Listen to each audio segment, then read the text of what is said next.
Сәлеметсіңдер ме балалар? Ана тілі 1-ші сынып. Бүгін бізде 94-ші сабақ заттың санын білдіретін сөздер. 1-ші жаттығу мәтінді түсініп оқы.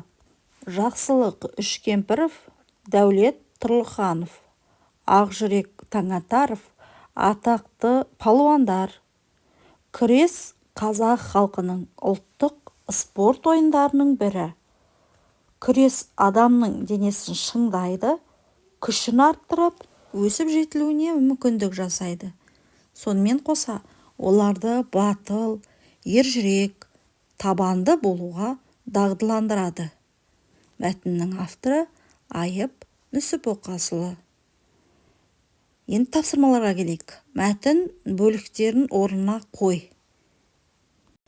1-ші, күрес қазақ халқының ұлттық спорт ойындарының бірі деген бұл 1-ші айтылу керек. Одан кейін 2-ші.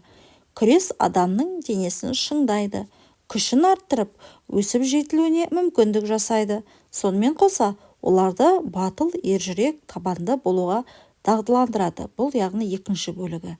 Ал мәтіннің 3-ші бөлігі Жақсылық Үшкемпіров, Дәулет Тұрлыханов, Ақжүрек Таңатаров, атақты палуандар деген жолдар бұл мәтіннің 3-ші бөлігіне жатады. Келесі тапсырма балалар сұрақ негізінде қойылған. Сендерге күрес ұнай ма?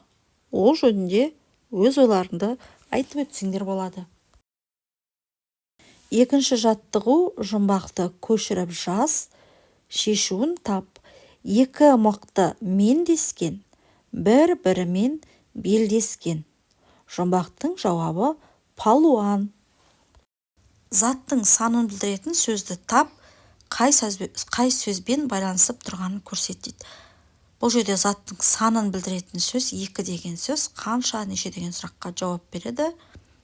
Және мықты деген сөзбен байланысып тұр. Бұл сан есім, яғни сын есіммен байланысып тұр.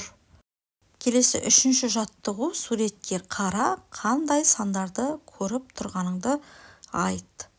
Осы сандарды қатыстырып сөйлем құрап жаз. Балалар, бұл суретте 2, 3, 4, 5 деген сандарды көріп тұрмыз. Ендеше, осы сөздерді қатыстырып, сөйлем құрастырып көрейік. 2 бала сабаққа бара жатыр. Менің 3 тобым бар. Мен ана тілі сабағынан 4 алдым. Қарындасым 5 жасқа толды. Балалар, жаңағы 2, 3, 4, 5 деген сөздерге осылай сөйлем құрасақ болады. Ал балалар, осымен біздің бүгінгі сабағымыз аяқталды. Сендерге бұл сабақ түсінікті болды деген ойдамын.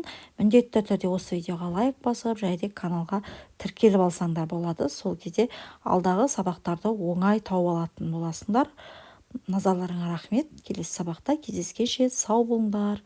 Сендерге сабақта тек 5-тік баға алуларыңа тілектеспін.